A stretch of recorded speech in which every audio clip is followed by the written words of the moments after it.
sekarang Dorce mau tanya ini penyalurannya bagaimana Pak tentang beras-beras ini?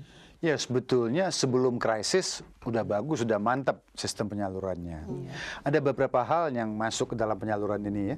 Satu, memang dengan tingkat bunga yang begitu tinggi, ada informal credit dulu yang ada di dalam beras itu. Misalnya ada orang di Tangerang, dia membeli ke sini, dia hanya tinggal telepon ke kota, dikirimin truk, 5 truk, nanti 2 minggu lagi dia baru bayar. Dan itu sudah diperhitungkan tingkat bunganya kan sedikit.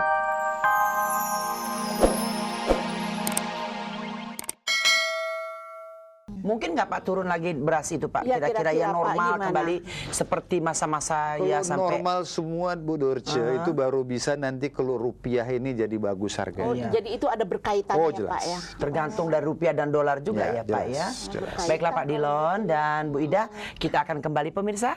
Pembicaraan kita semakin seru, tentunya kita tunggu setelah yang sure ini. Teteh Ida, kita kembali lagi perbincangan ini santai sekali Pak Dilon. Jadi ya kita bikin aja lah biar masalahnya beras. Kita tahu bahwa Pak Dilon juga seorang pakar ekonomi dan mengerti soal-soal ekonomi ya Pak ya. Nah, jadi beliau tahu kira-kira beras turun kapan. Nih Teh Ida, saya akan kembali sama Teh Ida. Kan Teh Ida tahu sendiri pernah meragakan masakan. Tentu Teh Ida sudah punya resep kira-kira kalau sudah tidak ada beras. Maksudnya kalau beras nggak bisa lagi sampai mahal harganya kan tuh udah bisa misalnya sagu diolah bagaimana. Sudah punya. Ya kita kembali kepada jagung umpamanya ya, karena ada sebagian ya Pak ya, barangkali Bapak juga tahu gitu, di Jawa Tengah ya itu makan jagung seperti di Gunung Sumbing gitu ya. Ya sekarang kita bagaimana supaya kita ini termasuk Dorce seneng makan nasi jagung. Oh gitu. Iya. Kalau itu, saya apa aja suka. Iya, jagung itu ditumbuk ya Pak ya. Lantas dikukus seperti beras aja biasa diaronin begitu ya. Itu enak loh, apalagi pakai sayur Tapi lodeh yang seperti di pedes Ambon tuh. ya Pak ya, orang makan sagu. Iya. Betul. Mungkin di India kalau misalnya beras nggak ada, mereka makan apa Pak? Kalau sepanjang pengetahuan saya di India, mereka itu makan beras dan terigu. Pak, kalau dapat Pak di Indonesia itu jangan sampai deh. Tetap aja beras gitu Pak. Nah ini dia bahayanya. Iya. Ini bahaya Bu Ida. Sudah mau meneruskan jagung, bilang minta lagi beras lagi. Kebanyakan sih Pak makan beras, makan nasi. Beras Pak nggak bisa dimakan ya Pak ya. Ya. Baiklah Mbak Ida dan juga Pak Dilon, kebetulan ini tamu-tamu saya yang sudah hadir ingin bertanya mungkin sama Pak Dilon atau Bu Ida. Ya silakan, siapa yang pertama yang mau tanya? Namanya saya Lili, saya mau tanya sama Bapak Dilon. Gini, bagaimana menurut Bapak mengenai sinyalemen beras asli tapi palsu? Maksudnya beras yang berkualitas baik itu dicampur dengan beras yang berkualitas sedang, sedangkan dijual yang kualitasnya baik. Ya, pemalsuan itu mungkin aja ya. Dan di sana itu sebetulnya salah satu tugas pemerintah. Pemerintah itu harus melindungi kita, konsumen, dari praktek-praktek seperti itu. Dan dalam keadaan yang begini gawat ini dan begitu banyak pedagang-pedagang dadakan yang masuk, memang sulit sekali dikendalikan. Jadi betul. Saya pun khawatir tuh bahwa itu akan terjadi dalam keadaan Jadi begini. pemerintah harus turun tangan ya Pak ya. Maka itu pemerintah itu mah nggak usah dagang, dia itu menjadi pengawas yang paling penting itu. Silakan yang lainnya. Saya Kevin, yang ingin saya tanyakan pada Pak Dilon, kenapa tuh di Indonesia ini masih kekurangan beras, sedangkan kalau kita lihat kan banyak sawah-sawah yang dan menghasilkan yang lebih banyak dibanding negara-negara yang lain, sedangkan negara lain kok masih cukup untuk cukup untuk memberi makan pada rakyatnya, sedangkan di Indonesia kenapa yang lebih luas agrarisnya tapi tidak bisa memberi makan? Sekian. Ya, Silakan Pak Dilon. sebetulnya terutama itu ya, melalui Bu Dorce ini jawab pada beliau ini, adalah karena kita tidak menjadikan lagi desa itu tempat yang baik untuk dihuni. Jadi semua anak-anak muda seperti Anda ini meninggalkan desa. Di desa itu hanya tinggal wanita dan orang-orang tua. Sehingga produktivitas mereka juga menurun kan. Jadi adalah tugas kita sebetulnya, kita harus jadikan lapangan kerjanya petani itu cukup menyenangkan sehingga dia bergairah meneruskan meningkatkan produksi.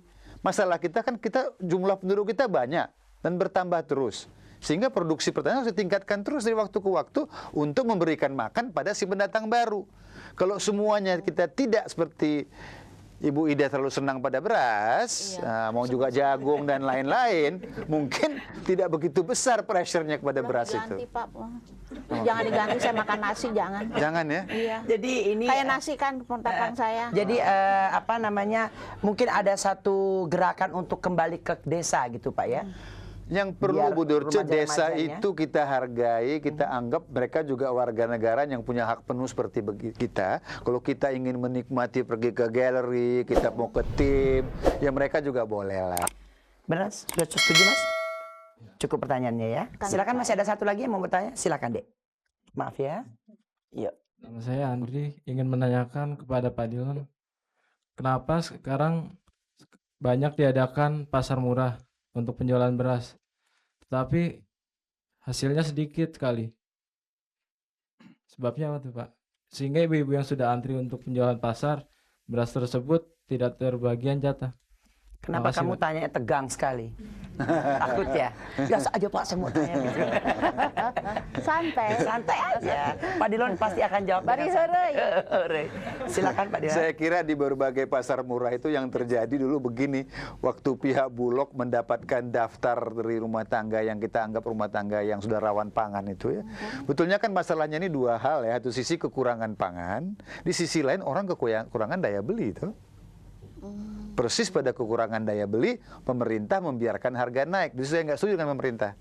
Jadi sebenarnya kalau yang di sana tadi itu apa ya, jumlah orang yang betul-betul rawan pangan sudah meningkat 2 kali lipat. Jadi yang dibawa itu beras untuk daftar menurut daftar yang lama, tapi orang yang membutuhkan yang sudah agak jadi miskin sekarang sudah berlipat ganda kan, jelas jadi berkurang jadinya. Jadi saya rasa penonton sudah paham apa yang disampaikan oleh Pak Dilon ini ya. Sebenarnya Pak, kita ingin bicara-bicara karena ini bagaimanapun juga tamu-tamu saya ini sampai sekarang masih seneng nasi Pak, ya benar nggak? Ya, jadi kalau misalnya kebenaran karena acara saya ini cuma singkat sekali, mudah-mudahan Pak Dilon lain waktu bisa datang lagi ya Pak kalau Dorce undang. Baiklah penonton, Pak Dilon dan juga Bu Ida, kayaknya Dorce pengen sekali ngobrol lama-lama, tapi ya kita tahu sendiri Bu Ida. Iya, waktunya. Dan yang jelas kita nggak harus tergantung dengan nasi ya Pak. Enggak. Bisa makan sagu, bisa makan yang lainnya ya Bu Ida. Tapi kita jangan khawatir, kita akan lanjutkan. Coba-coba nanti. sekali-sekali makan pisang. Pisang. Pisang Wah, sangat makannya sehat. Pisang apa, Pak? Iya. Kan banyak makan pisang gitu, Pak. Bener. Ada Iya. pisang Ambon. Tapi pisang India nggak ada, Pak. Oh bagus-bagus panjang-panjang. Pokoknya saya. Baiklah pemirsa. Sekarang Dorce mau tanya ini penyalurannya bagaimana Pak tentang beras-beras ini? Ya sebetulnya sebelum krisis udah bagus, sudah mantap sistem penyalurannya. Ada beberapa hal yang masuk ke dalam penyaluran ini ya. Satu, memang dengan tingkat bunga yang begitu tinggi, ada informal credit dulu yang ada di dalam beras itu. Misalnya ada orang di Tangerang, dia membeli ke sini, dia hanya tinggal telepon ke kota, dikirimin truk, 5 truk, nanti 2 minggu lagi dia baru bayar. Dan itu sudah diperhitungkan tingkat bunganya kan sedikit. Tapi kalau dengan tingkat bunga 60-70% Bu Dorce, nggak ada yang mau menjual begitu. Mesti cash sekarang, itu jadi satu masalah. Masalah kedua, setelah terjadi kerusuhan segala macam ini, orang takut punya stok yang banyak. Iya. Sehingga senantiasa rasanya kurang aja.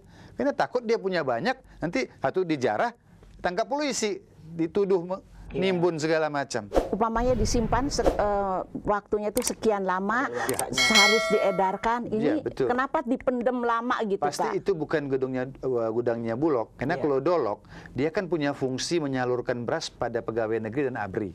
Sehingga dia mempunyai peluang untuk memperbarui stoknya terus. Seperti yang Dorce katakan tadi Bu Ida dan juga Pak Dilon, kita juga ya jangan sombong-sombong amat dia harus selalu dengan beras, apalagi saya lihat juga itu ada di stok beras, ada ibu-ibu sampai cintanya beras dia pungutin satu-satu Pak. Iya. Dia taruh terus dia Yang jual berhamburan ya. itu. Terus orang tua kita juga pernah bilang, lu kalau makan mesti Harus habis Kalau nggak katanya. asin nangis. Di Memang, Misri. nah, ternyata sekarang memang terbukti. Iya, kesian sama yang lapar-lapar ya. Kasihan. Kita alhamdulillah masih bisa makan. Kalau saudara-saudara kita yang lainnya kesian deh. Mereka sampai Sekolah curi kan?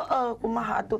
Aduh Pak Dilon, Dorce terima kasih sekali dengan begini Dorce bisa terbuka wawasannya bahwa kita ngerti, dan juga Bu Ida terima kasih banyak. Mudah-mudahan Pak Dilon nggak kapok lagi datang kapan-kapan ya Pak ya. Apalagi kalau datang bawa beras ya Pak ya. Kalau saya, Nggak, saya kalau bawa jagung. Enggak, saya nggak mau bawa beras. Saya mau bawa pisang. Pisang India. Ya. Baiklah. Penonton dan pemirsa, akhirnya kita sudahi dulu acara ini dan jangan lupa minggu depan masih bersama Dorce Gamalama dalam acara Dorce Show. Terima kasih, selamat malam.